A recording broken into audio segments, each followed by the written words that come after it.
감사합니다. 세상을 살아가다 보면 들려오는 여러 가지 소식들이 있습니다. 슬픈 소식도 있고요. 또 때로는 기쁜 소식도 있죠. 저는 요새 나라로부터 좀 좋은 소식을 듣는 것 같아요. 제 개인적인 느낌인데요. 종교인 과세, 그죠? 제가 세상의 기준으로 볼 땐 종교인이잖아요. 뭐 어디 쓰면 다 종교인을 쓰는데 세금 내고 싶었는데, 국민의 한 사람으로서 납세 의무를 다하고 싶었는데 이제 혼자서 할 용기는 없는데 과세한다고 하니까 좋더라고요. 당당하게 국민의 한 사람으로서 납세하고. 근데 더 좋은 소식이 들려오는데 제 자녀들이 많아서 세금을 안 내도 된다고 하더라고요. 네. 엄청 기쁘더라고요. 세금을 낼 마음을 다 먹고 있는데, 뭐 자녀도 많으신데 무슨 세금입니까? 그냥 자녀 잘 키우십시오 하는 좋은 소식. 다자녀 혜택이 쏠쏠합니다. 많이 있어요. 전기세도 깎아주고요. 뭐 구입할 때 취득세도 면제해주고 많이 있습니다. 저는 좋아요. 우리나라가 참 좋습니다. 왜 우리나라를 뭐 헬조선이라고 하는지 아직은 잘 이해를 못하겠어요. 제 느낌인데 좋죠.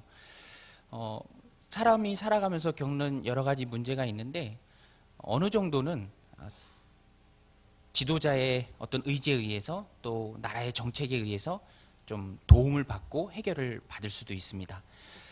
그것이 일정 부분은 사실이에요.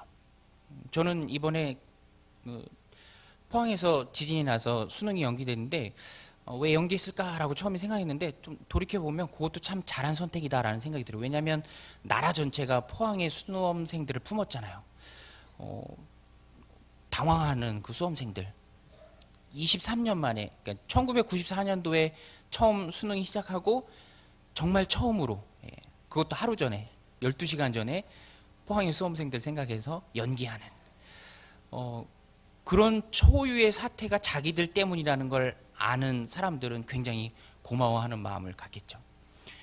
나라로부터 문제가 좀 해결받기도 하고 또 혜택을 입기도 하고 어느 정도 도움을 받아서 어려움을 헤쳐나가기도 하는 것이 일정 부분 사실입니다.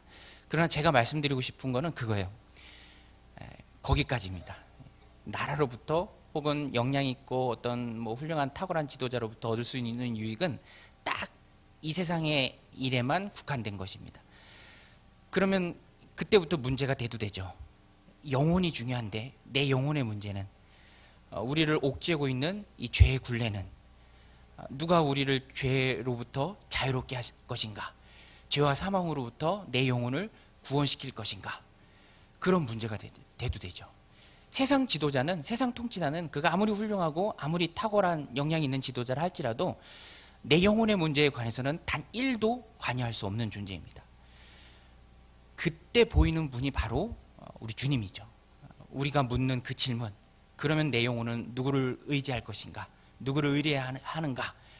거기에 대한 답이 오늘 본문에 잘 나와 있다고 생각합니다. 예수님이죠. 예수님이 우리에게 마음의 평안을 주시고 천국을 경험하게 하시고 죄와 사망 가운데서 우리를 구원하십니다. 바로 예수님이 진짜 왕이죠. 그래서 오늘 본문은 기쁘다 구주 오셨네입니다. 기쁘다 구주 오셨네. 진짜 왕이신 예수님, 그 예수님이 너에게 오셨으니 크게 기뻐하라. 그는 구원을 베푸실 전능자다. 그래서 우리에게 오신 예수님을 생각하면서 우리는 기뻐해야 합니다. 오늘 말씀 9절인데요. 시온에 따라 크게 기뻐할지어다. 예루살렘에 따라 즐거이 부를지어다. 보라, 내 왕이 내게 임하시나니 그는 공의로우시며 구원을 베푸시며 겸손하여 나귀를 타시나니 나귀의 작은 것 곧 나귀 새끼니라. 이 말씀은 명백히 예수님에 대한 예언입니다. 실제로 마태복음 21장 5절에서 성취되었죠. 이 말씀을 근거로 우리 주님께서는 예루살렘에 입성하시면서 나귀 새끼를 타셨습니다. 한번 상상해 보세요. 동키, 나귀 보셨나요? 저도 성지순례 가서 봤는데 귀엽습니다. 그 볼품 없죠. 또 그 위에 사람이 타고 있으면 굉장히 좀 우스꽝스러운 모습입니다.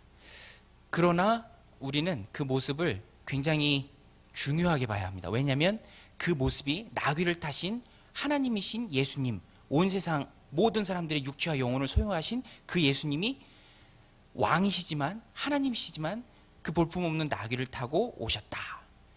이거는 예수님의 겸손을 의미하죠. 그래서 오늘 본문은 예수님의 겸손에 방점이 있습니다. 예수님이 이렇게 겸손하신 분이다. 예수님이 겸손하신 게 우리와 무슨 상관이 있는가? 예수님이 겸손하시기 때문에, 겸손이라는 것은 낮아지신다는 거잖아요. 예수님이 왕이시지만 하나님이시지만 온 인류의 최고 실권자의 통치자시지만 겸손하시기 때문에, 낮아지셨기 때문에 우리가 구원을 받은 거죠. 예수님이 어디까지 낮아지셨죠? 십자가에서 못 박혀 죽기까지. 성경은 분명히 얘기합니다. 피 흘림이 없음즉 죄사함은 없다. 내가 구원받기 위해서는, 나의 죄가 없어지기 위해서는 피를 흘려야 합니다. 반드시. 사람이면 안 되고요. 죄 없으신 단 한 분 예수님. 그런데 그 예수님이 겸손하세요. 왕이시지만 얼마든지 낮아질 수 있습니다. 십자가에 못 박혀 나를 위해 피 흘려 주실 만큼 겸손하신 분이죠. 그래서 따지고 보면 예수님의 그 겸손함, 그 예수님의 성품이 나를 구원한 거죠. 예수님이 겸손하시기 때문에 낮아지셔서 십자가에 못 박혀 죽으신 것. 여러분 생각해 보세요. 그냥 왕이라면, 우리가 흔히 상상하는 그런 목이 뻣뻣하고 어깨에 힘주고 권세 부리기만을 즐기는 왕이라면 절대로 낮아지려고 하지 않겠죠. 낮아진다는 것은 근래에 와서는 더 생소한 것입니다. 쉽게 받아들여지기가 어렵죠. 굉장히 불쾌하고요. 거부감을 느끼는 게 바로 내가 낮아지는 거예요.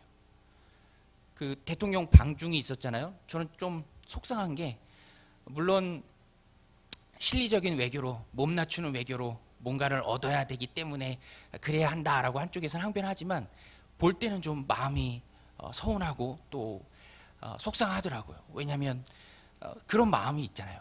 근데 그런 게 또 어떤 낮아지는 것을 두려워하고 꺼려하는 우리들의 단면이죠. 그러나 우리가 잊지 말아야 할 것은, 예수님은 나를 얻기 위해서 낮아지되 목숨조차도 버리실 정도로 낮아지셨다는 것이죠. 나를 얻기 위해 예수님은 낮아지셨습니다. 빌립보서에 보면 잘 나오죠. 예수님이 아기로 태어나셨죠. 그것도 멀쩡한 여관이 아니라 마구간. 저는 목장집 아들이어서 그 축사의 더러움을 잘 압니다.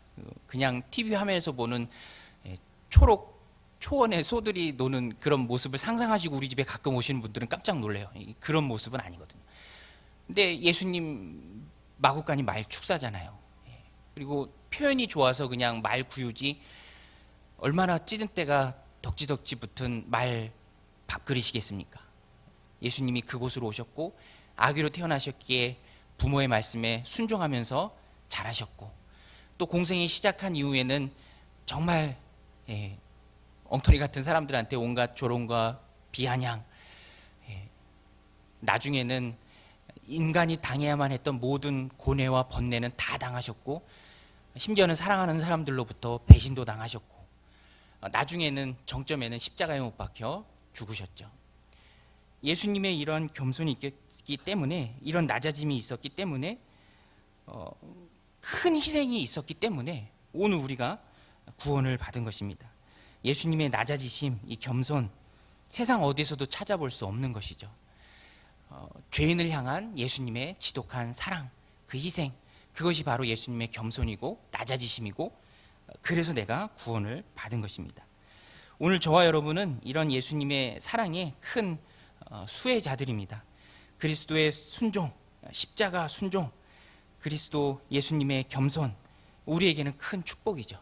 우리가 새 생명을 얻었기 때문에. 하나님의 그 위대한 구원 사역을 이루신 그 중심에는 바로 예수님의 겸손이 있다는 거예요. 예수님의 낮아지심. 오늘 우리도 똑같습니다. 하나님의 일을 하고자 한다면, 나를 통해서 하나님의 나라가 크게 확장되고자 한다면, 오늘 우리도 예수님처럼 겸손하는 모습이 있어야죠. 낮아지는 모습이 있어야 합니다. 하나님의 나라 확장을 위해 힘쓰고자 한다면 예수님처럼 우리도 낮아져야죠. 여성 리더십으로 이루어진 빌립보 교회, 숨겨진 문제가 있었잖아요. 사실 바울이 빌립보서를 쓰게 된 큰 이유도 그것입니다. 뭐냐면 리더십 간의 갈등. 나중엔 바울이 실명도 거론하는데 둘이 자존심 내세우며 싸웠습니다. 그래서 하나님의 일이 잘 안 되는 거라, 공동체가 위태로운 거라 바울이 편지를 써서 권면합니다. 너희들 그렇게 싸우지 말고 자존심 내세우지 말고 이 마음을 품으라. 빌립보서 2장 5절인데요. 너희 안에 이 마음을 품으라. 곧 그리스도 예수의 마음이니 그는 근본 하나님의 본체시나 하나님과 동등됨을 취할 것으로 여기지 아니하시고 오히려 자기를 비워 종의 형체를 가지사 사람들과 같이 되셨고 사람의 모양으로 나타나사 자기를 낮추시고 죽기까지 복종하셨으니 곧 십자가에 죽으심이라. 오늘 저와 여러분들 가운데 이런 그리스도 예수의 마음이 충만하길 소원합니다. 우리가 품어야 할 마음이죠. 주님이 하신 것처럼 낮아진다면, 겸손해진다면 정말로 많은 일들을 감당할 수 있고요, 또 많은 사람들을 품을 수 있습니다. 바다 같죠. 세상에 가장 낮은 곳에 있지만 낮은 곳에 있기 때문에 모든 물을 받아들이는 가장 넓은 물입니다. 우리가 낮아진다면 내가 높여 세운 그 모든 분들이 다 우리에게로 오는 것이죠. 그것이 예수님이 하신 구원 사역입니다. 만약에 교만하다면, 다른 사람을 높이지 않고 내가 높아져 있다면 계속해서 정죄하고 또 판단하고 조금도 누구도 품을 수 없게 되겠죠. 종직 그릇, 외국어 표현을 하면 티스푼 정도의 용량밖에 안 되는 것입니다. 그래서 겸손이 하나님 나라 세우는 가장 큰 방법이고 도구죠. 그런데 말씀드린 것처럼 빌립보 교회에 있었던 문제처럼 이 겸손의 가장 큰 장애가 되는 것이 바로 자존심이에요. 자존심. 말은 그렇게 하지 않지만 이면에는 항상 자존심이 있죠. 자아, 에고. 누구도 함부로 건드릴 수 없는, 누군가 건드린다면 그것이 바로 드러나게 되고 안 좋아지는 상황을 초래하는 그 이면에 다 있는 자존심. 그래서 한 목사님은 자기 사전에, 자기 인생 사전에 그런 말은 안 둔대요. 두 가지 말인데, 하나는 기분 나빠서, 그리고 또 다른 하나는 건방지게. 왜 그러냐면 이 두 말이 자기 자존심을 나타내는 말이더래요. 당연히 해야 할 걸 알지만 그럼에도 불구하고 일을 하면서 자존심이 상하면 기분 나빠서 안 해. 당연히 해야 될 중요한 주님의 일이지만 하다 보면 또 건방지게라는 말을 나타나면 그러면 그때부터 하나님의 일이 안 되는 것이죠.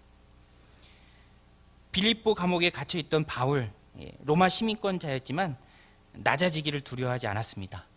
매마저도 기분 나빠하지 않고요, 로마 시민권 있는 거 드러내지 않고, 누구 보고도 건방지다 말하지 않고 그냥 다 겪고, 그러면서 고난당하고 옥에 갇히기는 했지만 나중에 많은 사람들을 품게 되고 얻게 되고 결국에는 빌립보 교회가 세워지잖아요.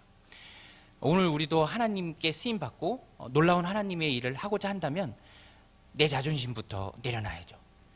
우리는 그리스도 안에 들어온 사람이고요, 그 말은 그리스도와 함께 십자가에 못 박혀 죽은 사람입니다. 바울은 매일 죽노라라고 고백하죠.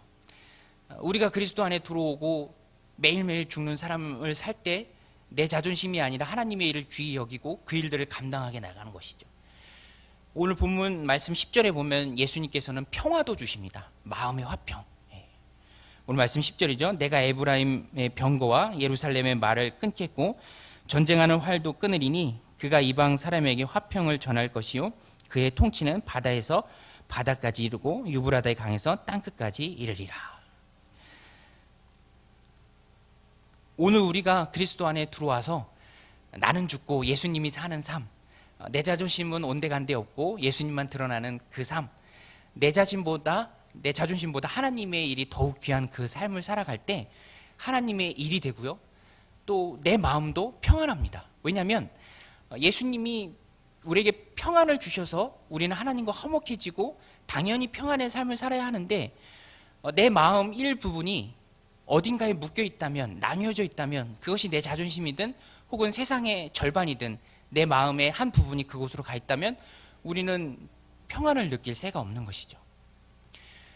같이 예수님과 죽고 또 같이 예수님과 살고 나는 없어지고 예수님이 살아내는 그 삶을 내가 살아야 할 때 당연히 우리들 마음 가운데도 주님이 말씀하신 이 평화가 임한다는 것입니다. 제가 전에 교회 사역하던 부서에서 그 재미있는 중년 선생님이 계셨어요.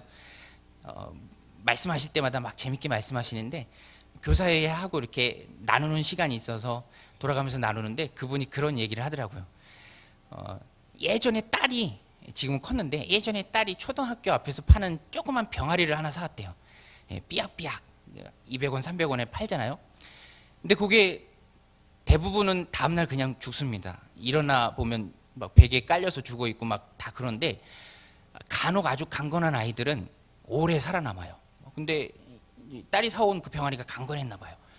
계속 살고 일주일 살고 나중에는 한 달, 두 달 살더니 나중에는 급기야 닭이 됐대요. 닭이 돼서 이제 방을 막 왔다 갔다 하는 거죠. 어떻게 처리할 수도 없고 사랑하는 딸이 사온 거니까 잡을 수도 없고 온 가족이 막 스트레스를 받았다. 근데 그 다음에 한 얘기가 제 가슴에 꽂혀서 기억에 남는데 뭐라고 얘기했냐면 200원 주고 산 병아리는 적당한 시점에 죽어줘야 모두가 편안하다, 그런 얘기를 하더라고요.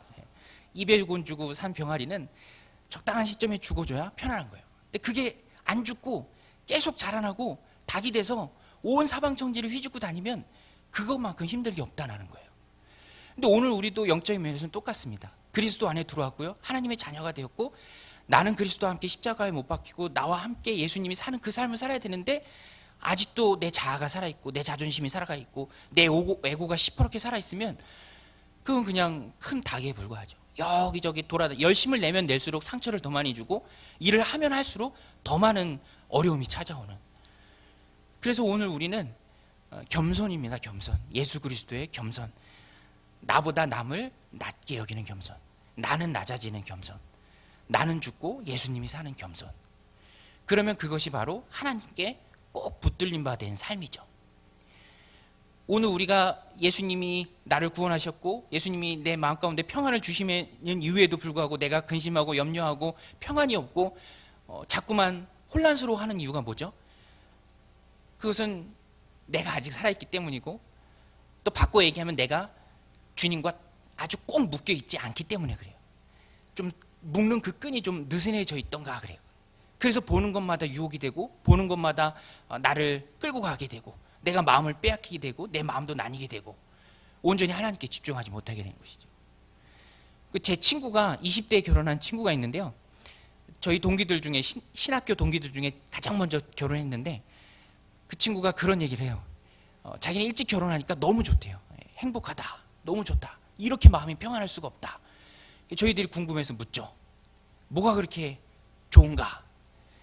그 친구가 대답한 것도 제 마음에 새겨졌는데 뭐라고 얘기했냐면 모든 여성으로부터 자유를 느낀대요.